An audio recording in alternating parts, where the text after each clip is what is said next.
Nervous cyanosis, edem, itu mah hanya diinspeksi saja. Butterfly rash juga ada ya.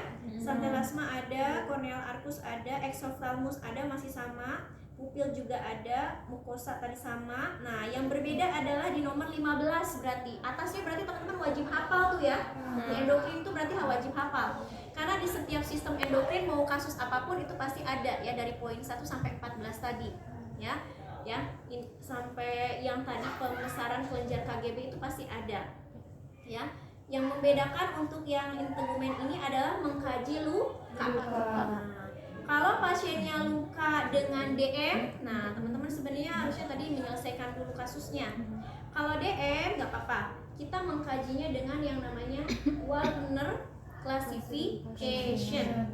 Ya, Wagner classification dengan 5 derajat. Ya, derajat 0, 1, 2, 3, 4, 5. Mau saya kasih trik nggak ngapalinnya cepat? Boleh. Oke. Kalau 0 berarti nggak ada lesi ya.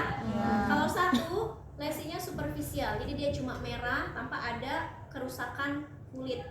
Ya, itu 1. Kemudian 2 sama 3 itu karakternya sama, cuma ada pembedanya sedikit. 2 sama 3 itu sama-sama apa katanya di sini? Ulkus. Ya. Ulkusnya udah nyampe mana aja? Ligamen, otot, subkutan. Ya, sama tuh 2, 3. Cuma bedanya apa? Kalau 2 nggak ada tanda-tanda osteomielitis. Kalau 3 ada tanda-tanda osteomielitis. Itu aja bedanya. Dua-duanya sama ya. Di 2 sama 3 itu gradingnya dia udah nyampe subkutan. Kan lapisan kulit itu epidermis, dermis, subkutan kan? Udah gitu otot, tendon, saraf, pembuluh darah dan lain-lain ya. Ya, kalau yang ini dia ligamennya udah kena, ototnya udah kena. Ya, bedanya dia ada tanda-tanda infeksi tulang, osteomielitis itu ya. Ada infeksi tulang atau tidak. Yang ada infeksi tulang yang 2 apa 3? 3, karena makin bawah makin berat ya. Gitu. Jadi yang 2 tanpa osteomielitis, yang 3 dengan osteomielitis. Oke, clear 2 sama 3 nih. Sekarang 4 sama 5. Kalian pernah lihat luka pasien DM yang gangren, yang baunya khas? Belum. Pernah PBL? Nah, pas PBL cari ya, siapa tahu dapat. Kalau ada pasien itu ambil ya, biar belajar. Mintalah ya ditentukan, tapi kalau misalnya ini Bu, ada nggak pasien DM saya pengen itu, boleh ya, minta sama si ayahnya ya. Ya. Nah, sama-sama gangren. Namanya gangren berarti kerusakannya udah makin luas ya. Dan dia biasanya ada andil bakteri, makanya dia baunya khas banget ya. Gitu. Ada jaringan nekrotiknya hitam biasanya ya, ada pusnya. Nah, bedanya apa antara 4 sama 5? Kalau 4 dia gangrennya hanya sekitaran ujung-ujung jari-jari kaki saja. Kalau 5 dia udah merembet, lebih ekstensif, lebih meluas. Sampai bolong ya. Iya, bisa sampai naik ke bagian ke sini ya. Kalau 4 ya, kalau dia nggak bisa diselamatkan amputasi ya gitu. Kalau 4 dia hanya sekitar sini saja, foot ya, atau jari-jari kaki. Tapi kalau sudah 5 dia ekstensif. Jadi gangren yang sudah ekstensif itu berarti 5. Gampang kan ngapalinnya? Di baunya menyengat itu Bu. Banget. Nikmat. Enggak sih, kalau saya makan aja. Iya, gimana nggak makan sih? Biasa sebenarnya.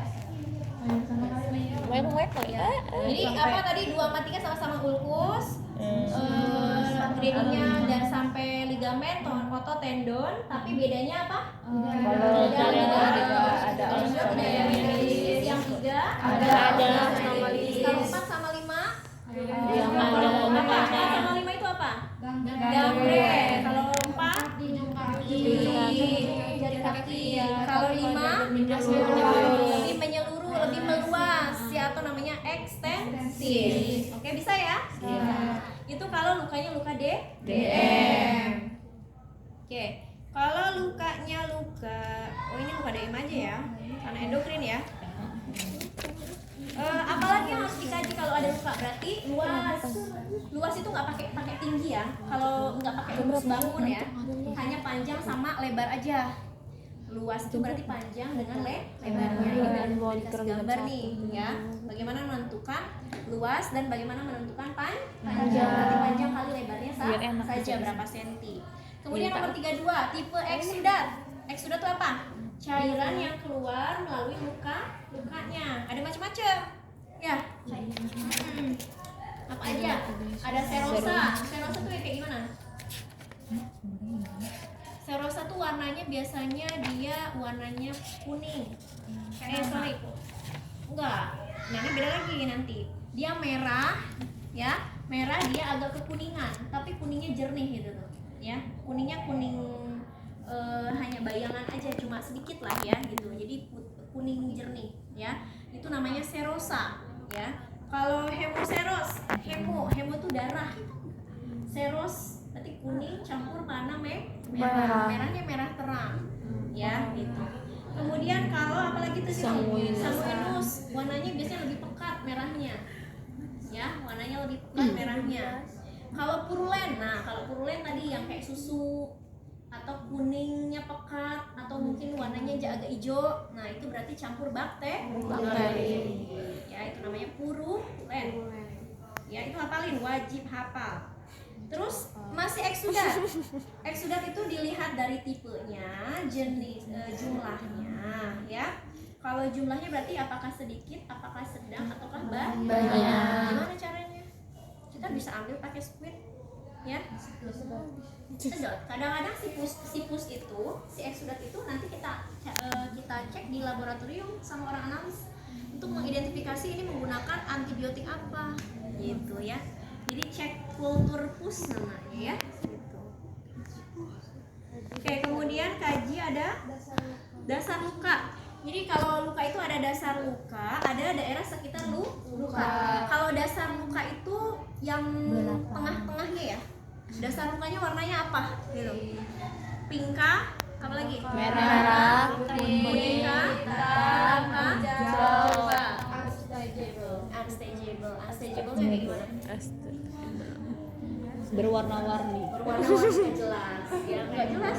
Dia biasanya warnanya dibilang abu-abu enggak, kuning enggak, merah enggak, pokoknya campur aduk ya. Jadi dia pucat nggak jelas, nggak karuan. Kita nggak bisa deteksi ini warna apa. Itu biasanya pada luka-luka kronis, ya, gitu. Itu namanya unstageable. Yang paling bagus apa? Warna merah muda, pink, ya. Udah ada proses granulasi namanya ya. Tapi kalau misalnya masih merah terang, merah pekat itu masih inflamasi. Kalau udah kuning atau hijau berarti itu udah masuk ke infeksi tuh, ya. Unstageable juga sama infeksi. Apalagi? Kaji apakah luka disertai rasa nyeri atau tidak? Nah tadi sekitar lukanya belum. Batas lukanya sama sekitar luka ya. Batas luka itu ada edem, ada jaringan nekrotik, kemudian ada terasa hangat atau enggak. Eksoriasi sama maserasi apa? Coba cari tahu, biar tahu yang kayak gimana maserasi sama eksoriasi. Karena kalau nggak disampaikan bingung ntar teman-teman. Cuma nyebut aja. Nanti pas ketemu pasiennya bingung yang kayak gimana. Maserasi, eksoriasi. Tetap fokus ya, jangan ini dengan yang itu.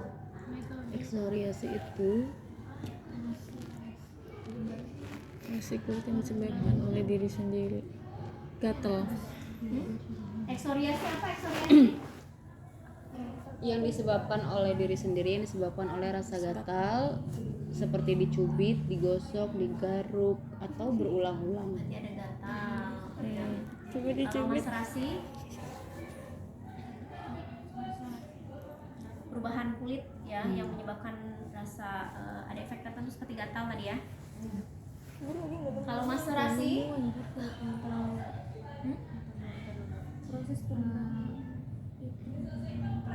maserasi di kulit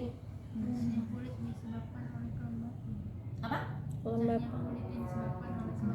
Ya berarti ada perubahan struktur kulit misalnya apakah dia ya ada perubahan struktur kulit ya Kayak abis berenang gitu ya, Bu? iya. Oke, lanjut ya. Paling berenang. Kemudian Paling berenang, paling ini, tetap. ini khasnya di endokrin, teman-teman yang harus tahu, yaitu mengecek angka brachial index. Ya, boleh tiduran dulu. Kalian cari tahu apa angka brachial index, nanti setelah beres azan sampaikan ke saya, baru saya praktekkan. Hakim situan gak enak ya. Mana. Nomor 24, Abi. Nilai Abi. Nyakit. Untuk menilai adanya penyakit marburg Iya, maaf ya. maaf. Nah, teman-teman berarti sudah mengukur yang daerah brachialis dulu ya. Dikit tekanan darah sistoliknya berapa. Kemudian nanti kita cek di bagian kaki. Memang kita belum punya alat untuk mengecek Abi menggunakan Doppler ya. Tahu Doppler? Kan ada Doppler yang untuk ngecek janin tuh ya pada ibu hamil. Nah itu hampir mirip sebetulnya untuk mengecek tekanan darahnya supaya dia tahu nilainya berapa ya. Tapi dengan cara manual pun bisa ya. Caranya ini khasnya ya, yang nggak ada di sistem yang lain.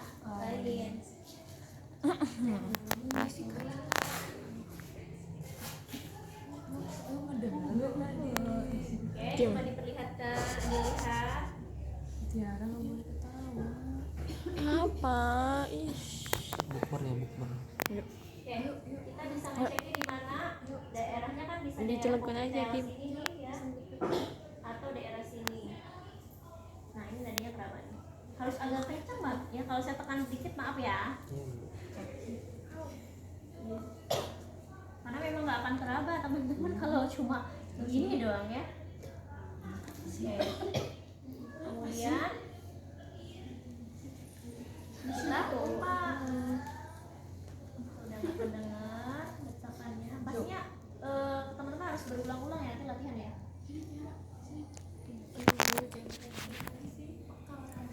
Ya lu kan teh.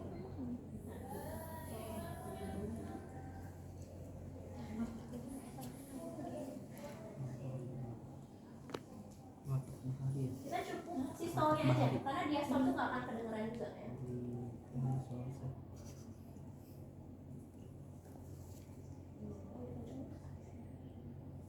100 kali per menit. Ada yang mau denger nih? Yuk, satu orang. Saya Nah, nih. Mau Titik 100 gitu.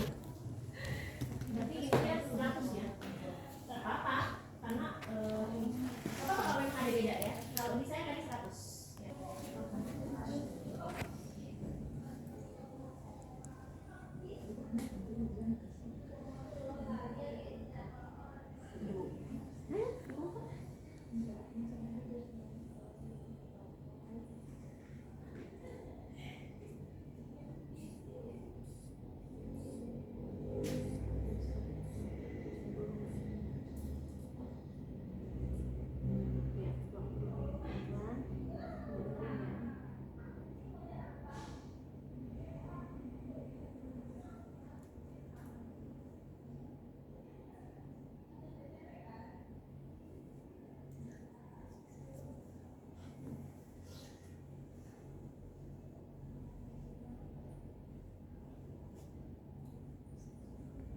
Ini suara amat ngapain gue rekam?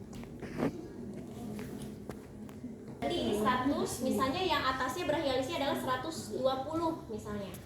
Tinggal bagi 120 dibagi 100 berarti berapa? 120 bagi 100 berapa? Hah? 120 bagi 100 berapa?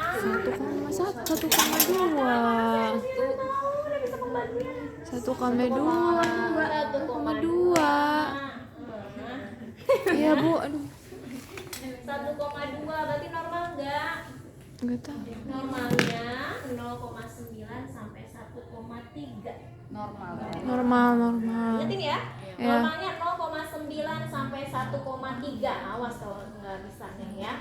0,9 sampai 1,3. Kalau kurang dari 0,9 atau lebih dari 1,3 itu menunjukkan adanya gangguan perfusi di perifernya. Ya, ada gangguan perfusi perifer. Ya, biasanya penyakit-penyakit perfusi perifer karena ada gangguan sirkulasi, kan gula darahnya naik nih. Ini biasanya pada pasien DM, ya. Gula darahnya naik. Kalau gula darah naik, otomatis kita makan jenis makanan apapun itu nggak akan tersuplai dengan maksimal ke seluruh tubuh, ya. Karena dia dicegat istilahnya dengan glukosa yang naik. Akhirnya yang bagian-bagian bawah sini tuh nggak dapat suplai nutrisi, oksigen, darah segala macam ya, otomatis dia akan kekurangan suplai itu ya.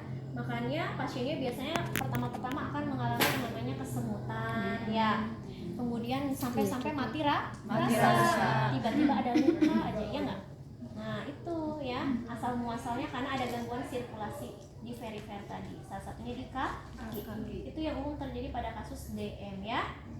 Itu spesial tes pada pasien endokrin ya, masalah endokrin diingat. Oke, ankle brachial index. Satu-satu, ini berapa, yang sebelah sana berapa, ya gitu. Satu-satu, bandinginnya nggak boleh, ini bandingin sama yang kono nggak boleh, satu-satu. Ya. Oke, kemudian spesial tes yang lainnya ada yang namanya pengecekan menggunakan monofilamen. Ini namanya monofilamen. Ya, kita ngecek sama sensasi sensori juga untuk mengidentifikasi gangguan perfusi perifernya pasien apa enggak ya. Oke, ini boleh nggak dibuka dulu pas kakinya? Ini nggak bahaya ya, ini dari senar tuh. Ini namanya monofilamen karena penemunya Wessner monofilamen ya.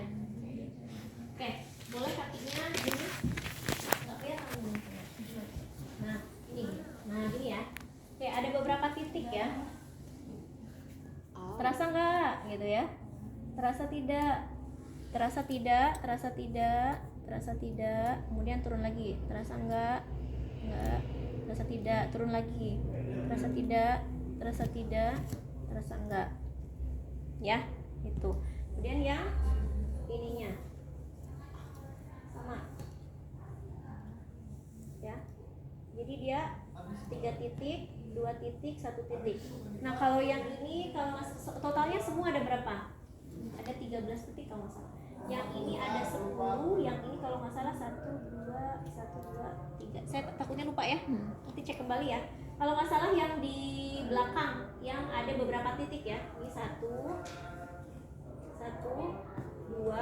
3, titik keempat, titik kelima, titik keenam, titik ke-7, titik ke-8, titik ke-9 ya. Kemudian titik ke-10, 11, 12, 13, 11 ini ya gitu. Kembali ya, terutama yang bagian punggung saya lupa nih. Kalau yang ini tadi udah bener ya, ada sekitar 10 titik ya. Kalau nggak salah ini hanya 3 ya. Nanti cek kembali di modul ya. Ada modulnya di situ. Ya. Jadi kita tanya apakah terasa atau tidak. Kalau tidak terasa ya tadi berarti ada gangguan sirkulasi perifer ya. Gitu. Neurovaskulernya bermasalah. Persyaratannya udah benar. Apalagi masih ada nggak? CRT, edema, tremor, clubbing finger mah bisa ya? Oke.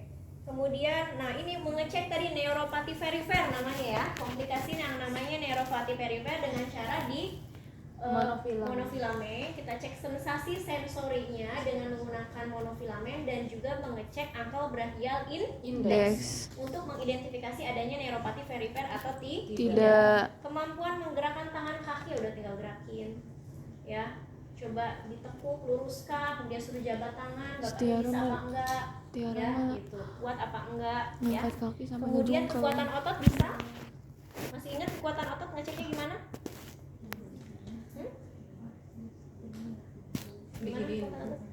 Terus Tahan. masih ingat ininya kekuatan ototnya ada berapa aja?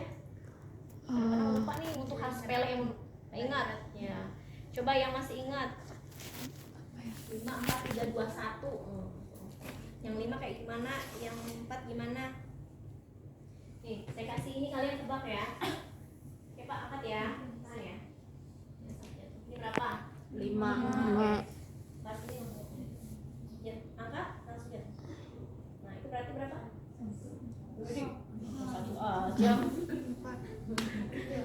Nebak baik ya mah. Nah, bedakan sama yang ini. Nah, tuh, bedakan sama yang itu. Tadi udah ditahan 2 tapi dia jatuh. Kalau yang tadi angkat jatuh. Berarti berapa? Yang 3 yang mana?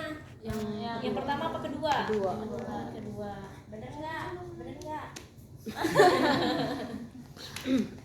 Yang 4, pasiennya bisa menahan, tapi Jatuh. dia nggak bisa tidak kuat lama. Kalau 3, dia nggak bisa menerima tahanan, jadi dia hanya bisa mengangkat tetapi langsung jatuh sebelum kita kasih Tahanan. Kalau 2,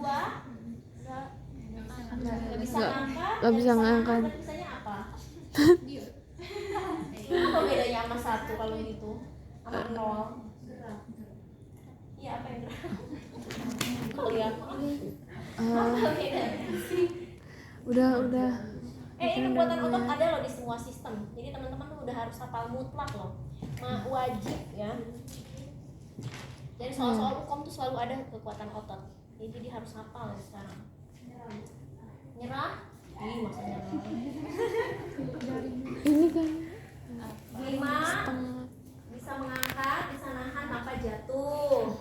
4, bisa nahan Tapi jatuh.